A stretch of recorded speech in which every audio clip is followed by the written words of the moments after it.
Saya Dr. Gina dari Kuala Kapuas. Pada pagi hari ini saya akan memberikan testimoni tentang sebuah minuman, yaitu minuman kesehatan. Ini adalah Hydrocell Liquid Probiotic Mineral. Alhamdulillah produk kita sudah berbadan POM Republik Indonesia, jadi aman untuk dikonsumsi. Insya Allah juga bisa kita masukkan ke apotek-apotek terdekat. Dan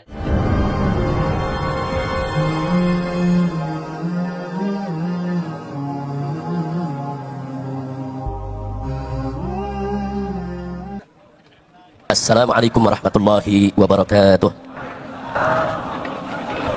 Bismillah, walhamdulillah, wassalatu wassalamu ala rasulillah wa ala alihi wa sahbihi wa mawalah. Amma ba'd. Siyadatul habaib asyurafa wa sa'adatul ulama'il fudula wa jami'il hadirin wal hadirat al-ahibba'il a'izza rahimakumullah. Fi hadhihi al-munasabati as-sa'idah la ansa an usiyakum jami'an wa nafsi bitaqwallah wa bita'ati rasulillahi sallallahu alaihi wa alihi wa sahbihi wa sallam. Wa nas'alullah subhanahu wa ta'ala an yahdiyana ila siratihil mustaqim wa yaj'alana minal muttaqin wa yudkhilana jannatahu jannatan na'im walhamdulillahi rabbil alamin. Taqabbalallahu minna minkum fataqabbal ya karim.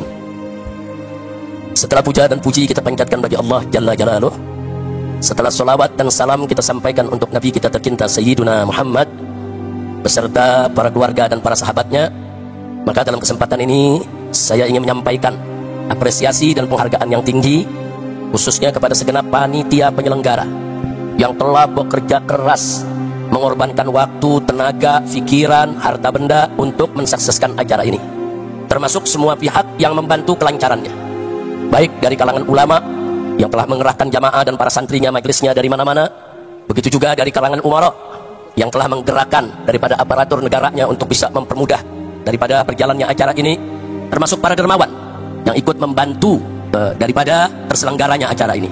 Mudah-mudahan mereka semua diberikan oleh Allah ganjaran yang berlipat ganda, diberikan oleh Allah subhanahu wa ta'ala segala kemudahan dari dunia hingga akhirat, amin ya rabbal alamin.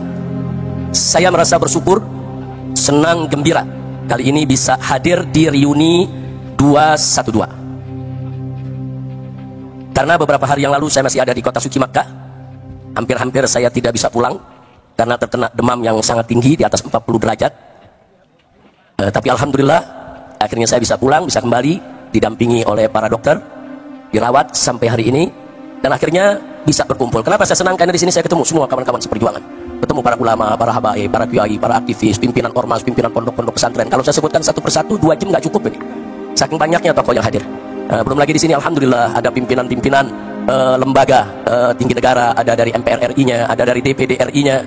Ini betul-betul satu reuni yang sangat membahagiakan, dan tentunya yang paling membahagiakan sekali bertemu dengan umat yang sudah lama kita tidak berkumpul.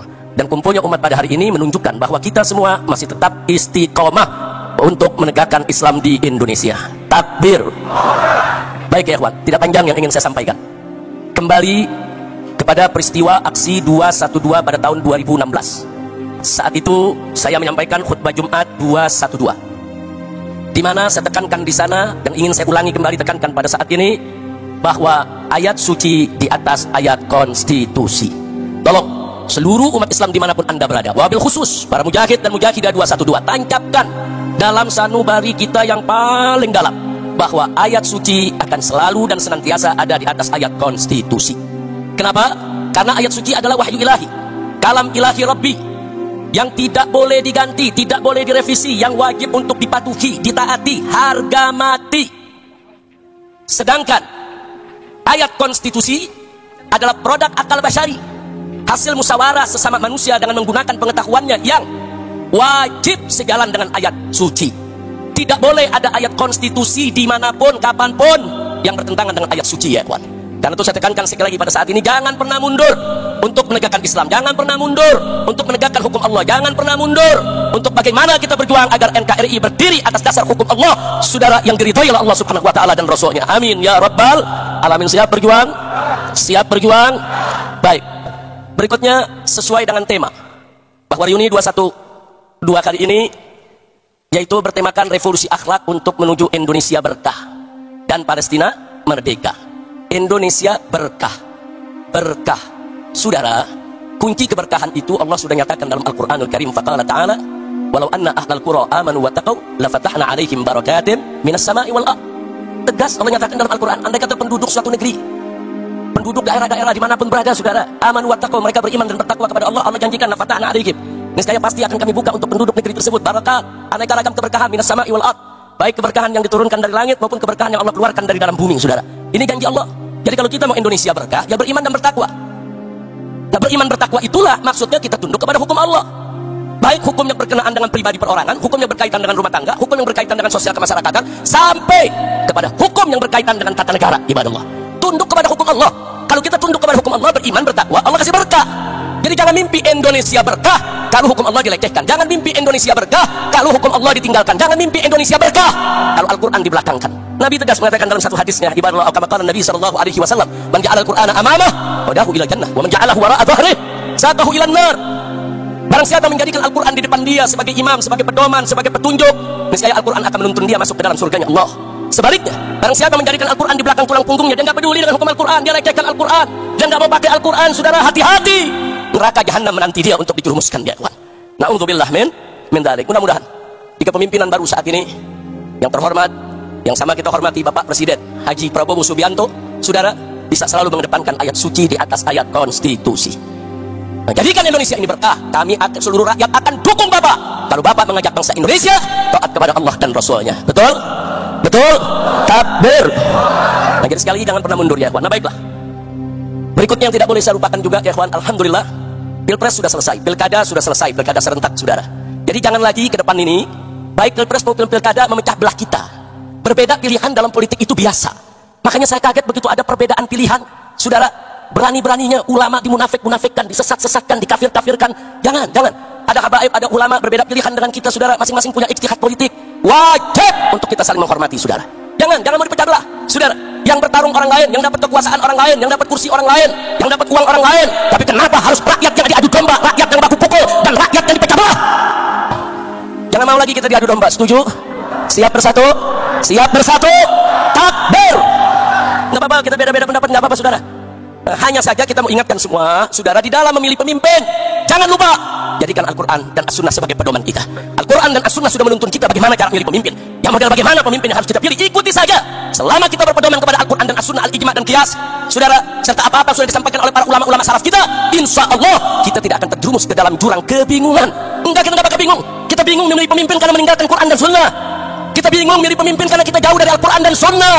Kalau kita ikut Al-Quran, As-Sunnah, Al-Ijma', Al-Qiyas, saudara, begitu juga petunjuk dari para ulama kita yang ikuti, insya Allah kita tidak akan pernah bingung dan kita tidak akan pernah bisa dipecah belah. Maka itu hari ini, sebelum saya akhiri, saudara, saya ingin mengajak semuanya kembali ke dalam barisan. Yuk kita rapikan soft kita perkuat barisan kita. PR kita ke depan banyak, ya, kawan. Dari dulu saya selalu menekankan, siapapun presidennya, siapapun gubernurnya, siapapun bupatinya, siapapun wali kotanya, kewajiban kita tetap sama, dakwah, amar ma'ruf, nahi munkar, dan jihad. Siapapun presidennya, kewajiban kita tidak akan pernah berubah. Betul? Betul? Nah, baiklah, terakhir, saudara,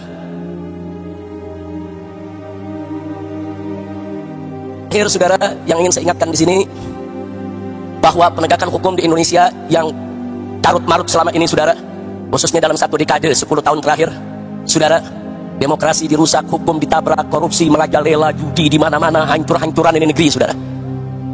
Maka itu saya berharap mereka-mereka yang telah merusak negeri ini selama 10 tahun jangan dibiarkan, tapi mereka harus dituntut pertanggungjawabannya.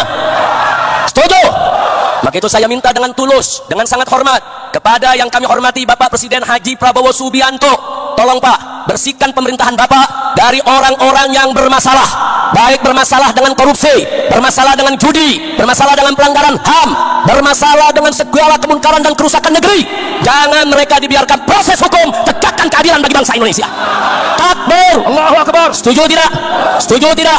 Kalau Bapak Presiden bertindak tegas untuk memproses semua pelanggar hukum pada 10 dekade terakhir ini, setuju tidak? Dukung Bapak Prabowo tidak? Betul? Takbir. Enggak peduli siapapun dia, saudara. Enggak peduli, saudara, apakah itu Jokowi ataupun Fufu Fafa dan semua kroni-kroninya yang terlibat seret ke pengadilan. Takbir.